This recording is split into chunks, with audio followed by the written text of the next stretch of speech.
안녕하세요, 노을입니다. 오늘은 디스크 브레이크에 대한 장단점에 대해서 얘기해 보겠습니다. 디스크 브레이크로 넘어가고 있습니다. 시대가 넘어가고 있고 이미 그렇게 되고 있고 잘 되고 있습니다. 그래서 디스크 브레이크에 어떤 장점이 있길래 이렇게 넘어가는 것인가에 대해서 디스크 브레이크의 장점과 단점 부분도 같이 한번 알아보겠습니다. 제가 이전에 올린 영상에서 디스크 브레이크는 상술이라고 이야기를 했습니다. 제 개인적인 생각이고요. 많은 분들이 좋아요도 눌러주셨지만 싫어요도 눌러주신 분들이 꽤 많았습니다.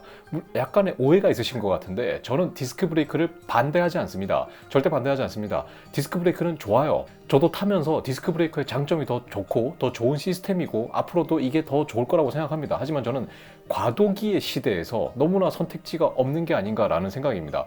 오해하지 않으시길 바랍니다. 그래서 디스크 브레이크의 장단점, 특히 장점부터 먼저 말씀드려 볼게요. 첫 번째는 역시나 브레이킹 성능이 아주 뛰어납니다. 디스크 브레이크는 림 브레이크에 비해서 거의 체감적으로 한 2.5배에서 한 2배 정도는 뛰어난 게 아닌가 할 정도로 제동력이 아주 뛰어납니다. 물론 이거는 림 브레이크와 비교를 해서 그렇고 MTB하고 비교하면 당연히 낫겠지만 기존에 이제 림 브레이크를 쓰다가 디스크 브레이크를 쓰면 체감적으로 브레이크를 잡았을 때 와, 브레이크가 뭔가 이렇게 짱짱하다, 잘 든다 이런 느낌이 굉장히 많이 듭니다. 심지어 이거는 조금 이제 체감상 이제 사람마다 다를 수는 있는데 저는 디스크 브레이크를 로드바이크를 처음 탔을 때 팩라이딩을 하는 도중에 앞에 속도를 좀 줄이길래 평소처럼 속도를 줄이려고 브레이크를 딱 잡았는데 자전거가 갑자기 빡 쓰는 것 같은 느낌이 들어서 조금 약간 위험한 적이 있었을 정도가 있을 정도로 디스크 브레이크의 제동력은 림 브레이크와 비교해서 꽤 높다고 말씀드릴 수가 있습니다. 두 번째 장점은 적은 악력으로도 높은 브레이킹 성능을 낼 수가 있습니다. 이게 어떻게 보면 첫 번째와 두 번째가 어떻게 같은 장점이라고 할 수가 있는데 어쨌든 제가 예전에 만들었던 영상에서 보시면 디스크 브레이크와 림 브레이크 둘 다 풀 브레이킹 악력으로 했을 때는 같은 거의 제동력을 보여준다고 볼 수가 있는데요. 디스크 브레이크 같은 경우에는 작은 힘으로도 높은 브레이킹의 성능을 낼 수가 있습니다. 때문에 만약에 여러분들 중에서 주변에서 여자분이나 이 영상을 보시는 여자분이 거의 없지만 그래도 여자분이 만약에 로드바이크를 입문을 하신다면 디스크 브레이크를 적극 추천드립니다. 로드바이크 같은 경우에는 장거리 다운힐을 하다 보면 손에 이제 남자 같은 경우에도 손이 아파가지고 아우 손 아파 이럴 때가 있거든요. 그런데 디스크 브레이크 같은 경우에는 적은 힘으로 제가 볼 때는 거의 림 브레이크에서 70% 힘을 써야 된다면은 디스크 브레이크는 한 30 정도의 힘만 주더라도 동일한 퍼포먼스가 나오기 때문에 힘이 좀 약하신 분들, 악력이 좀 이렇게 약하신 분, 특히 여성분 같은 경우에는 디스크 브레이크를 타시면은 훨씬 더 다운힐을 할 때 더 편하고 안정적으로 내려오실 수가 있으실 거예요.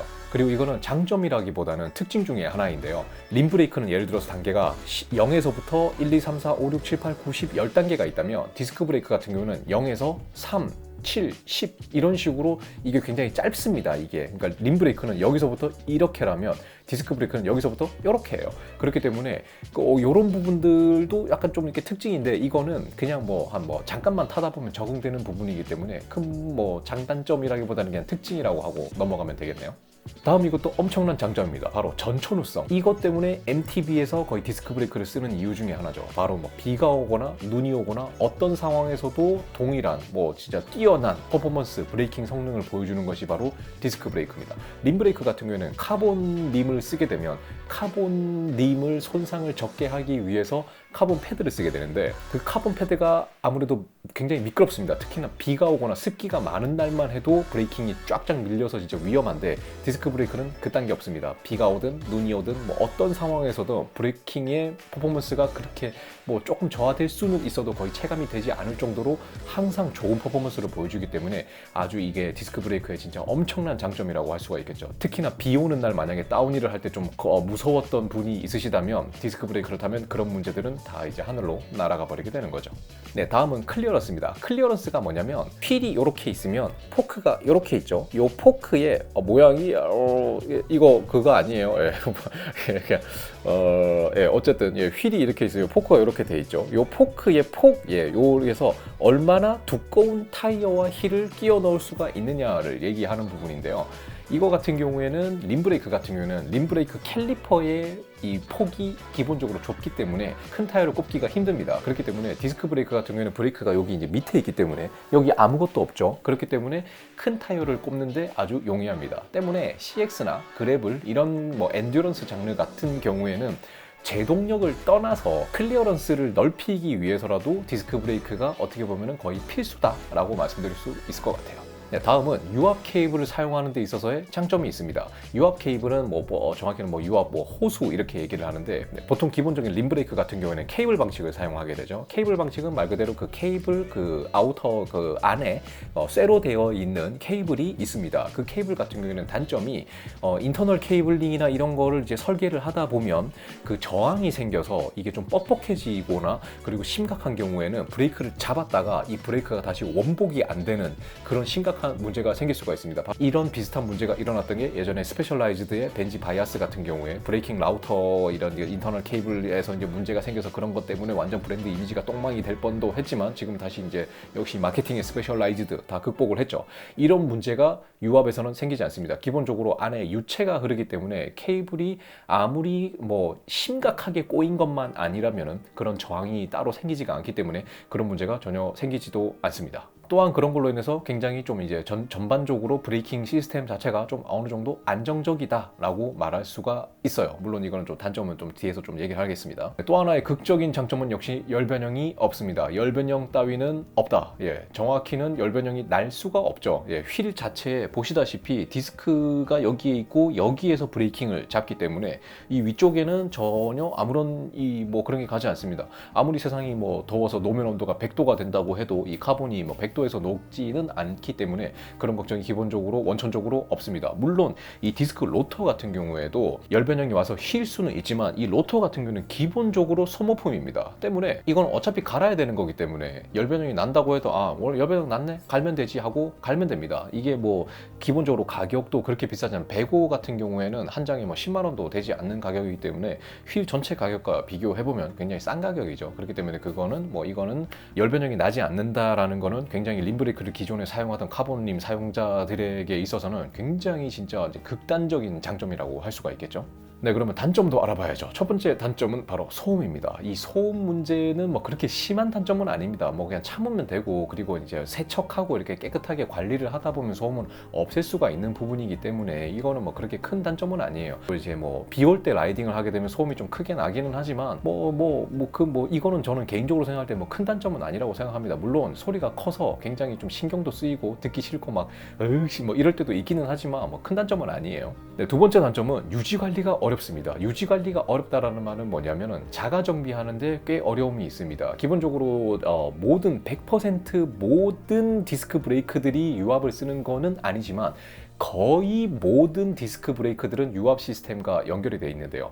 이 유압 시스템은 기본적으로 이제 쇠로 되어 있는, 철로 되어 있는 철사 케이블과는 다르게 개인적으로 자가 정비를 하기 굉장히 힘듭니다. 이런 간극 조정이나 이런 새로 세팅을 할 때 블리딩을 다시 해줘야 되는데 그런 과정도 림브레이크와 비교를 하면 훨씬 더 차원이 다를 정도로 어렵고, 그리고 디스크 패드 같은 걸 교체하는 것도 림브레이크 같은 경우는 굉장히 간단하게 교체를 할 수가 있지만 디스크 같은 경우는 그것도 이제 조금 더 어렵고, 이렇게 소음이 날 때 그 잡는 것도 어렵고, 이 디스크 로터를 교체하는 것도 림브레이크와 비교를 해서 조금 더 어려운 부분이 있기 때문에 이런 것도 이제 조금 이제 힘들다라고 이제 말씀드릴 수 있습니다. 이것도 그냥 샵 가면 되지 그게 그렇게 큰 문제냐라고 하시겠지만은, 저처럼 장거리 라이딩을 즐기시는 분, 그리고 저의 이제 올해의 꿈이 이제 슈퍼랜더러, 그랜드 랜더러가 되는 게 저의 올해의 꿈인데 될지 안 될지는 모르겠지만, 그런 경우에는 자가 정비가 굉장히 중요한 이유 중에 하나가 자전거를 타다가 문제가 생겼을 때 직접 어느 정도 해결을 해야 됩니다. 그렇기 때문에 저도 웬만한 부분들은 제가 직접 해결을 할 수 있게 자가 정비를 좀 배우고 있는데, 유압 같은 시스템 같은 경우에는 자가 정비를 하는 데 있어서 어느 정도 한계가 있습니다.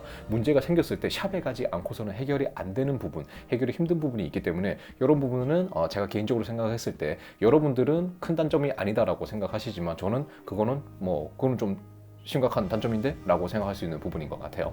네, 또 하나의 소소한 단점은 타이어를 뺐다가 낭패를 볼 수가 있습니다. 기본적으로 이 디스크 브레이크 휠 같은 경우에는 이 디스크 여기 이제 캘리퍼의 패드가 이 디스크를 이렇게 잡아주는 이렇게 잡는 방식이잖아요. 근데 이 타이어를 빼게 되면 이 디스크 캘리퍼가 두 개가 붙었을 때 다시 펼쳐지지가 않습니다. 왜 그런지는 모르겠어요. 저도 정확히는 모르겠는데 그렇다고 해요. 근데 이게 그래서 여기 이제 디스크 캘리퍼에 이렇게 꼽아 놓을 수 있는 플라스틱 쪼가리 같은 게 하나 있습니다. 그런 이제 소모품이 하나 있는데 이게 없을 때 만약에 자전거를 차에서 싣고 내리다가 이거 이제 내려야지 하고 이걸 딱 잡아버리면은 이게 다시 돌아오지 않는 거죠. 그러면은 샵에 가야 됩니다. 그래서 이것도 굉장히 큰 문제입니다. 그래서 저는 개인적으로 어떻게 해결을 하고 있냐면 디스크 브레이크 유압 시스템이 장착이 되어 있는 자전거를 이제 라이딩을 갈 때 차에 실을 때는 웬만하면 앞바퀴를 절대 떼지 않고 차 위에 이제 캐리어에다 올리든지 차 후미 캐리어에다가 달든지 해가지고 이동을 하고 있습니다. 그러다가 이제 라이딩을 망칠 수가 없기 때문에 웬만해서는 앞바퀴를 떼지 않습니다.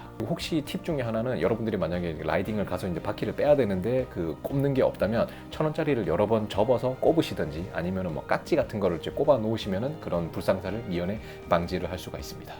네, 그리고 또 하나의 단점은 스램 같은 경우에, 이거는 시마노는 그렇진 않지만 스램 같은 경우에는 이 유압 시스템의 이 후드 저 대가리가 조금 큽니다. 시마노는 어떻게 했는지는 모르겠지만 대가리 크기가 유압이나 그냥 기계식이나 뭐 이렇게 크기 차이가 별로 안 나는데 이 스램 같은 경우에는 유독 저 대가리가 좀 커요. 이게 라이딩을 할 때는 이게 대가리가 크니까 이렇게 좀 그립감에 있어서 좀 안정적인 부분이 있다고 좀 장점이라고도 할 수는 있지만 어쨌든 외형적으로 좀 이렇게 좀 쓸데없이 좀 큰 게 아닌가라는 생각이 좀 들기는 해요. 그래서 이것도 소소한 단점이라고 할 수 있을 것 같아요. 네, 그리고 가장 큰 단점은 역시나 무게입니다. 디스크 브레이크 시스템은 림 브레이크와 비교해서 전반적으로 무겁습니다. 왜 무겁냐면은 여기에 가지고 있는 이 뭐 로터라든지 캘리퍼라든지 그리고 유압 시스템이 더 무거운지는 저도 정확히는 모르겠지만 어쨌든 조금 무거워요. 이 부분이 무게 차이가 나는 부분은 그렇게 엄청나진 않는데 물론 그래도 조금 차이가 나고 무겁다라는 거는 현실적인 겁니다. 그리고 또 한 가지 무거운 거는 바로 이 프레임, 포크와 프레임도 무겁습니다. 이 보시면 아시다시피 얘가 림 브레이크 같은 경우에는 브레이크를 여기서 잡죠. 그래서 하중이 여기 걸립니다. 여기. 근데 디스크 브레이크 같은 경우에는 하중이 여기 걸리겠죠. 포크에 바로 직방으로 걸린다라는 거죠.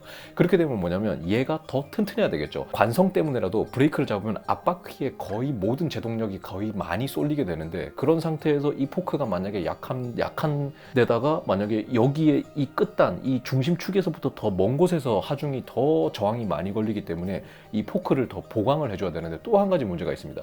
림 브레이크 같은 경우는 양쪽으로 브레이크를 잡는데 디스크 브레이크 같은 경우는 한쪽으로 브레이크를 잡죠. 그렇기 때문에 보통 왼쪽 포크만 더 보강을 많이 하는 경우도 있습니다. 그렇기 때문에 보강을 많이 한다 이꼬르 카본을 더 많이 덧댄다. 그래서 더 무거우신다라는 거죠. 마찬가지로 뒤에 체인 스테이 같은 경우에도 더 디스크 브레이크 같은 경우는 조금 더 무겁게 해야 되기 때문에 이런 부분에서 무게 차이가 난다라는 거죠. 로드바이크에 있어서 무게라는 거는 굉장히 중요합니다. 특히 저희와 같은 이 영상을 보고 계시는 여러분과 같은 MCT에 나가는 사람이 아닌 최상급 동호인이 아닌 프로 선수가 아닌 분들에게는 실력이 어느 정도 고만고만하다면 장비빨이 정말 큽니다. 프로 선수가 뭐 무거운 거 타도 그냥 쌩쌩 날아다니겠죠. MCT 나가시는 분들이 뭐 알루미늄 휠 꽂고 해도 그냥 날아다니겠죠. 하지만 저와 같은 비루한 엔진, 여러분들과 저 비슷하겠죠. 예, 이런 분들이 라이딩을 하면 이 장비빨이라는 거는 굉장히 중요한 부분 중에 하나입니다. 그렇기 때문에 이게 굉장히 중요한데 이 부분은 제가 다음 썰로, 이 다음 영상도 이 얘기까지 다 하게 되면 이 영상이 너무나 길어지기 때문에 이 얘기는 그 다음으로 좀 넘기도록 하겠습니다. 마지막으로 한 번 더 말씀드리면은 저는 디스크 브레이크를 반대하는 입장이 아닙니다. 여러분들이 뭐 싫어요도 많이 눌러주셨는데 제가 반대를 하는 것 같지만 반대하지 않습니다. 하지만 저는 이 과도기의 입장에서 지금 아직 로드바이크의 디스크 브레이크가 로드 완전 전용으로 잘 개량이 되어서 개발이 되어서 정확하게 딱 나온 상태가 아닌데 우리들은 디스크 브레이크만을 선택하게 지금 마케팅이나 모든 시장이 그렇게 돌아가고 있는 상황이 저는 그게 조금 아쉬워서 했던 얘기지 디스크 브레이크가 로드바이크에 장착되는 걸 반대하는 게 아니에요. 디스크 브레이크는 좋은 시스템입니다. 림 브레이크와 비교해서 훨씬 더 진보된 방식이고 기술도 좋고 안정적이고 모든 게 좋아요. 하지만 로드바이크이기 때문에 그렇습니다. 그래서 이 이야기는 다음 편으로 좀 넘어가도록 할게요. 그래서 여러분들에게 제가 부탁드리는 점은 오해하지는 마시길 바랍니다. 네, 그래서 오늘은 디스크 브레이크에 대한 장단점을 간단하게 한번 좀 이야기를 해봤고요. 여러분들이 자전거를 선택하시는 데 있어서 뭐 요즘은 뭐 선택을 한다고 해서 뭐 선택하는데 뭐 효과가 있나요? 뭐 디스크밖에 거의 안 나오는 세상에서 어차피 선택지는 거의 없지만은 그래도 디스크가 그런 장단점들이 있구나라는 걸 좀 알아주셨으면 하는 마음에 이걸 또 만들어봤고요. 이거는 이제 시리즈로 해서 또 개성이 이제 만들 생각이니까 계속 쭉 지켜봐 주시기를 바라고요. 영상이 더 길어지기 전에 오늘 영상은 여기에서 마무리하도록 하겠습니다. 더 좀 자세한 얘기는, 이거에 대한 좀 자세한 얘기는 이 다음 영상에서 좀 더 길게, 조금 더 길게 한번 풀어보도록 하겠습니다. 그러면 오늘 영상은 여기까지고요. 오늘 내용이 조금이나마 볼만했다면 구독과 좋아요 부탁드리고요. 네, 저는 다음 영상에서 또 찾아뵙도록 하겠습니다. 그러면 여러분들, 코로나 때문에 진짜 이런 힘든 상황에서 저도 정말 힘든데 진짜 본업이 정말 너무 힘든 상황인데 어쨌든 여러분들도 이 힘든 상황을 저도 열심히 이겨낼 테니까 잘 이겨내시기를 진심으로 바라겠습니다. 그러면 다음 영상에서 또 찾아뵙겠습니다. 감사합니다.